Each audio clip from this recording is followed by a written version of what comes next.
Welcome back, yogis, to the 10-day Yin Yoga Challenge. We're up to day 9, and that means that we're doing a 9-minute hold. I think that some of you can maybe guess what pose it is that we're going to do today. That's right, we're going to do a 9-minute saddle pose. Now, if you're familiar with this pose, don't be in too much of a rush to get into it. Remember, I don't start the timer until I've given all of the variations, and there's 3 variations today. And especially if you're really familiar with the practice, really watch these variations because it's possible that you might discover something that might really work well for you. So yeah, just don't be in too much of a rush to come in. We're going to be having plenty of time in the pose, trust me. So saddle pose, 3 variations. So the first variation, and you're going to know straight away whether or not this one works for you, is simply to kneel down like this. Now, the target area for saddle pose is the front of the thighs. Remember we did that in King Arthur the other day. We did one side and then the other in that kind of lunging pose against the wall. Very similar target area, but completely different pose. So kneeling down, bring your awareness to your thighs, here where my hands are, and it might be that this is your version of saddle pose. For a lot of people, just kneeling like this, they feel it very strongly in the thighs. If not, we lean back, and I'm going to show you different variations of leaning back in a moment. Now, kneeling like this might not be your cup of tea, in which case you come to sit down on the floor, and from here you bend one leg back and then the other. So we end up in a similar kind of position with the legs bent back. Target area is still the front of the thighs. In the first variation, we're sitting on the heels, and in the second variation, the feet are out to the side. Your feet, by the way, don't have to be in the same position as mine. Some people's feet will be all the way out here, and some people's will be more underneath them. And they might be at slightly different angles as well. So don't get too hung up on that. You just find where's comfortable. And again, you might feel it strongly enough through the target area like this, or maybe you lean back. Now, if neither of those works for you, then you're going to grab hold of something that's like a strap, so something long, a tie, a scarf, or maybe a rolled up towel, and you're going to come and lie face down, and you can rest your forehead on something if you need to, and unravel your whatever it is that you've got handy, bring it and wrap it around your feet. It's a bit of a fiddle. And then you can choose how much pressure to apply to your legs. So you grab hold of each end of the strap in your hands and you gently draw the feet and the lower legs back towards you. So this still gives you exactly the same target area, but it takes the pressure off the knees and the feet. So like I said the other day, the variation, the alternative pose, is not a lesser version of the pose. If you've got knee stuff going on, hips, ankles, if you really don't feel comfortable in the first 2 options, you come and lie face down, reach back. Maybe you can reach your feet with your hands. Maybe you need to wrap that scarf or that tie around them. So let's start the timer, and then I'm going to show you the variations to come leaning back into this pose. So you found out whether or not you prefer to sit like this or with your feet out to the side. This is the one I'm going to do today. And remember, it's all about this target area. So for me, I need to come and lean back a little bit. Now maybe you just lean back onto your hands. Remember, we're here for 9 minutes, so I recommend starting higher rather than coming as deep as you can straight away. So you see I've got these props ready. Maybe you come and lie back over a pile of cushions or pillows. Sometimes it's a nice idea to have something like a block, a book to pop your head under. So you want to make sure that you're comfortable and that there's no pain in the lower back. Some of us may experience a juicy back bend, a nice sense of pressure in the lower back, but if that veers towards pain, I need you to adjust. So maybe doing one of the other variations, coming out a little bit higher or playing around with your props. So you need a little bit of fiddling here to get the right height of props. And some people will end up lying completely on the floor. Of course, that doesn't mean that they're better at yoga. It just means that that's where they need to be to feel the target area.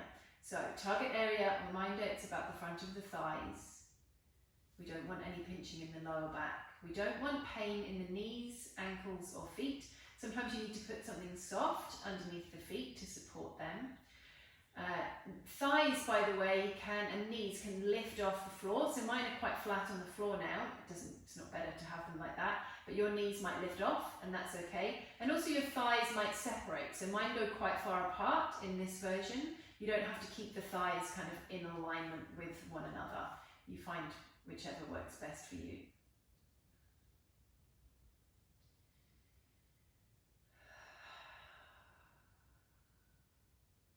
So again, 5 minutes is the usual length of time that we do yin poses for in most of my classes. So it's really a bit of a luxury, you might have a different word, to be able to do these poses for a little bit longer. A 9-minute saddle is definitely juicy.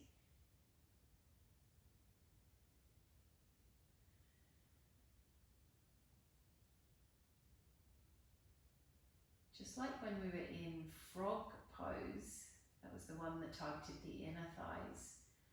I'd really like you to relax the thighs. So again, there can be quite a large temptation, especially if you feel it quite strongly. There can be a temptation to tense up through the thighs and the legs. When you tense up, all you're doing is tensing and strengthening muscle. I would like you to relax the muscle. Feels a bit weird, I know. And see if we can go a little deeper into ligaments and tendons. And in fact, the practice of yin also has an impact on joints and even on bones. So we're working with lots of joints here. Hip, knee, ankle, and lower back, lots of joints there.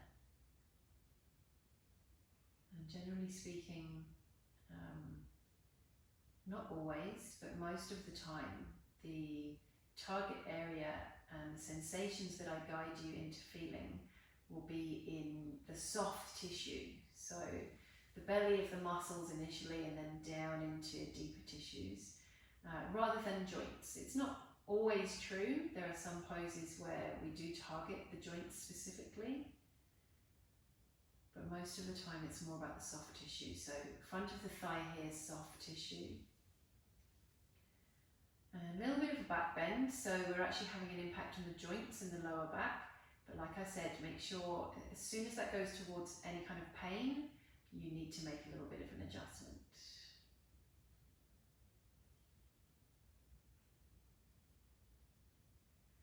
And changes happen as the moments tick by. So you might notice that you need to adjust something, adjust a prop. You might need to lift yourself higher or lower. If you're in the face down version using the strap, you might need to, if you've started to create a little bit of space in your thighs, you may need to apply a little bit more pressure. You may not. In yoga, we say we're always playing with our edges, but we don't want to go over the edge. We don't want to jump off that cliff. We're just playing with it. We're curious.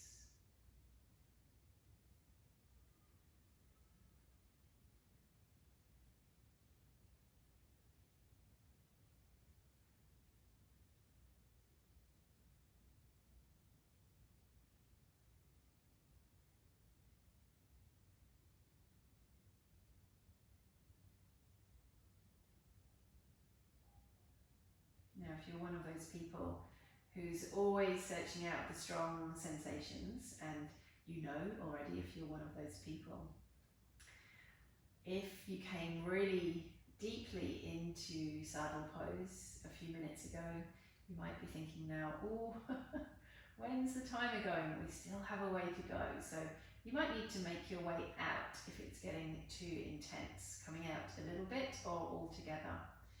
But if you're one of those people who's always searching out for the big sensations, it might be quite a challenge for you mentally and emotionally to consider coming out a little bit or a lot. So I invite you just to notice those feelings, those thoughts, those ideas, how you respond to them.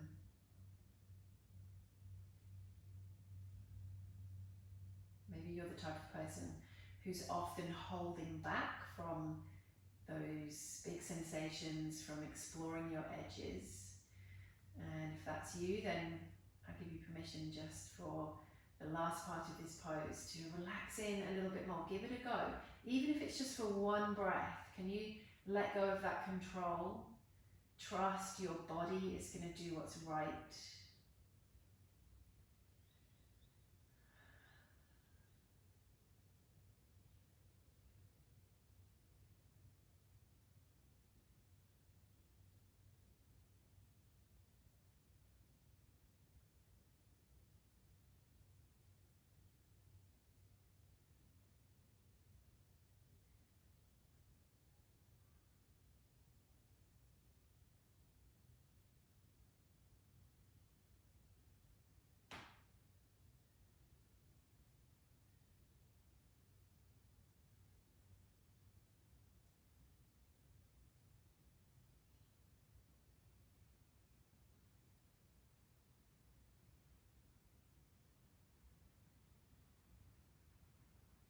Make sure you're breathing.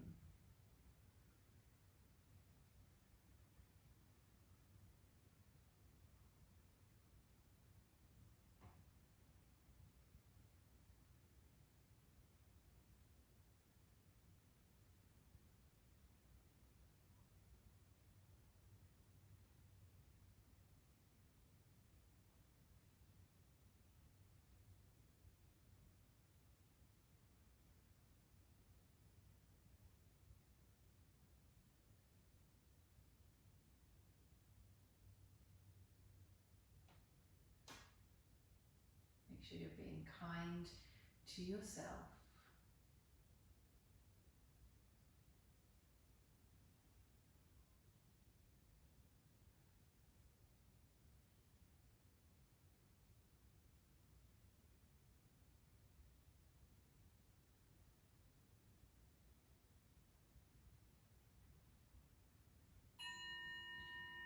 Okay, so the timer has gone. 9 whole minutes of saddle pose.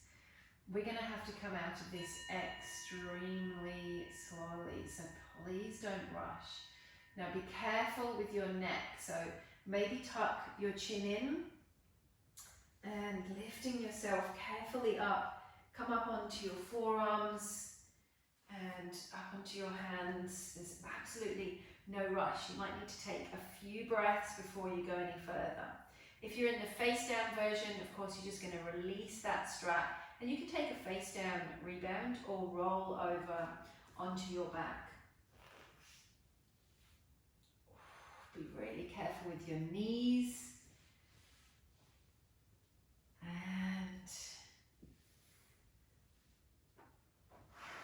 we're in our rebound.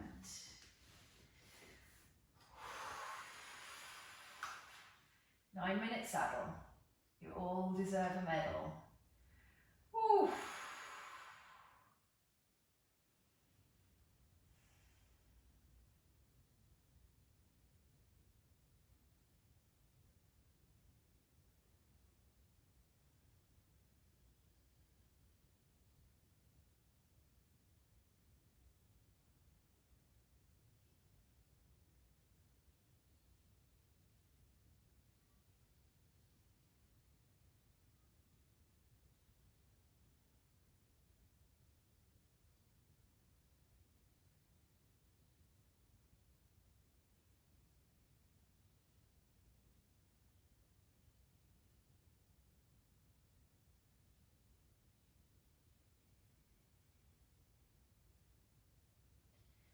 Now my money's on the fact that you're probably going to want to stay here for a little bit longer, letting those legs relax. So you stay here as long as you need to.